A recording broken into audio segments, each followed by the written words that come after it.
Hi, thanks for being here. After seeing that my first video on this topic was well received by a lot of people, it inspired me to create a new list so I can share more of my insights on what to expect when you marry a Filipino. Before I proceed to my list, I would just like to say thank you to all of you who have watched that video, and special shout out to all of you who took the time to leave a comment. And to those of you who haven't seen it, it'll be linked up here or down below in the description box. Now let's begin. Generally, Filipinas are maikugun.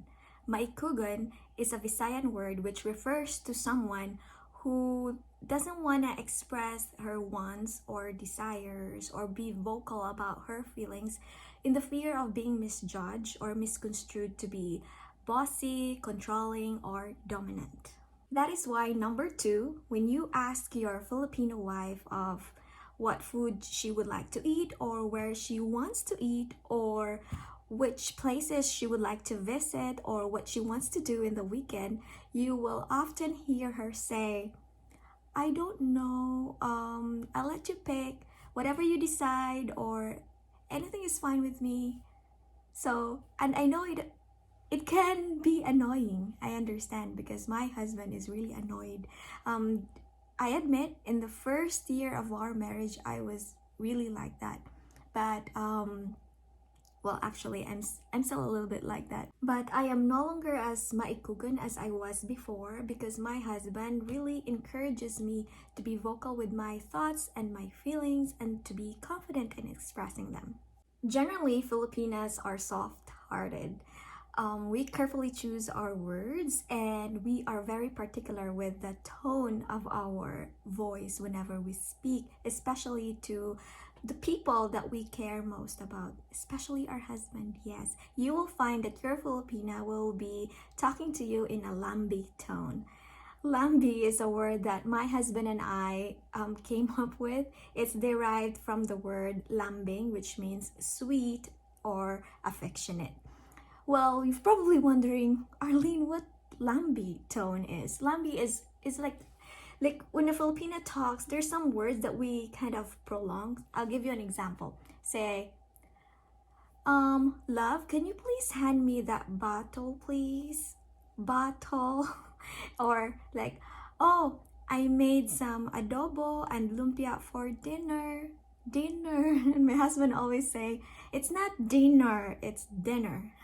But that's just how we talk to the people that are special to us.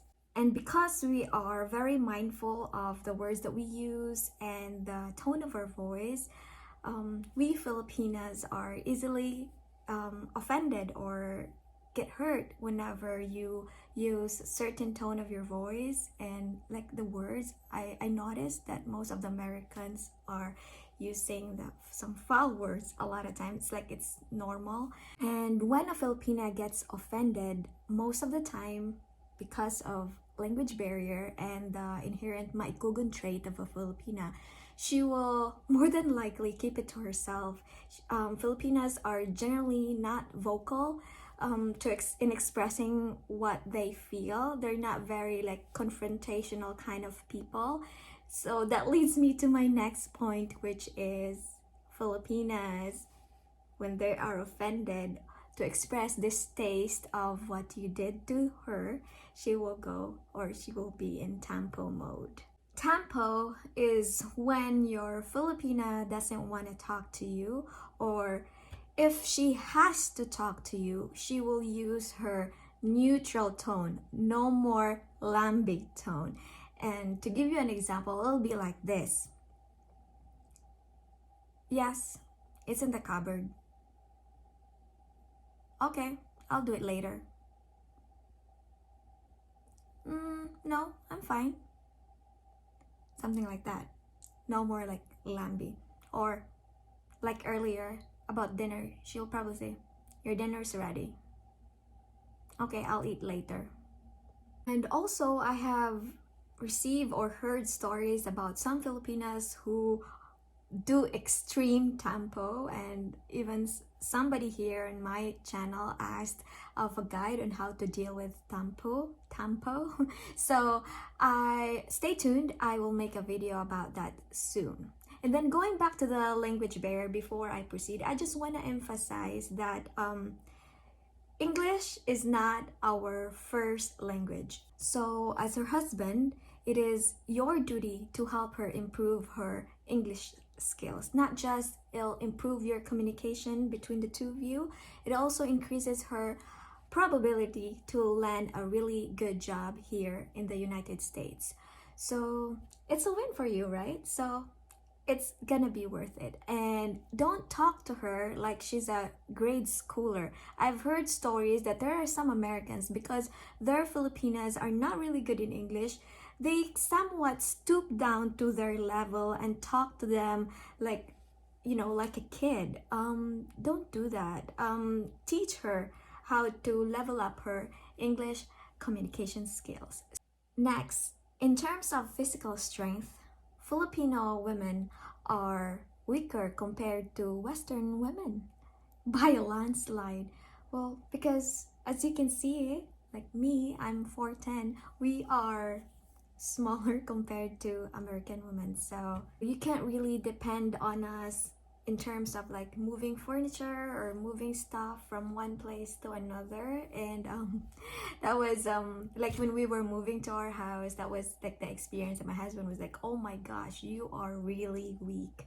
And we had to like hire somebody or ask for someone's help to move furniture, when other couple, they can just do it by themselves because their wife are stronger, but not for an average Filipina.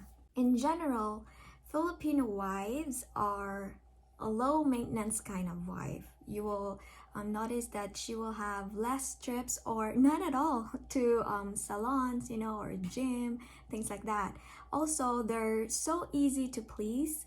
And in fact, they are the ones who really go out of their way to please their husband. Most of us grew up in a patriarchal upbringing, so you can expect that more than likely your Filipino wife honors and respect you as her husband. Number 9, I've mentioned this partly in the part 1 of my video, that more than likely you will be married to a Filipina who grew up in a simple way of life. That's why when you take her to your home country, she will need you to help her operate things around your house, like power tools or like appliances, because in the normal Filipino household, we don't have ovens, microwaves, dishwasher, garbage disposal, washer, dryer, things like that. And like I said, power tools, lawn mowers. So yeah, at first you will have to show her how to operate things. Yes, because most of the things you have here in America are new to your Filipino wife. And then last on my list would be balikbayan box. It's 100% guaranteed that your Filipino wife would want to send goodies to the Philippines, and it will be sent in a box, like a big box, and it's not filled with extravagant things. It will be filled with the simplest things like ham, candy bars, chocolates, supplements, Costco vitamins and supplements, things like that. And if we have extra, then we probably buy clothes from Walmart or Costco and some shoes, you know.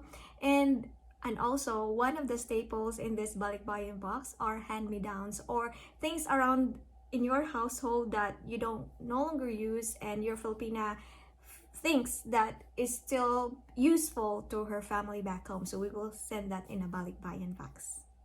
Alright guys, thank you so much for making it this far in this video. If you like this, please don't forget to give me a thumbs up, and if you want to see more of my videos, please hit the subscribe button. And if it's not too much to ask, please let me know in the comment section below what you think. I love reading all your comments. And yeah, thank you so much for your support. I hope to see you next time. God bless you.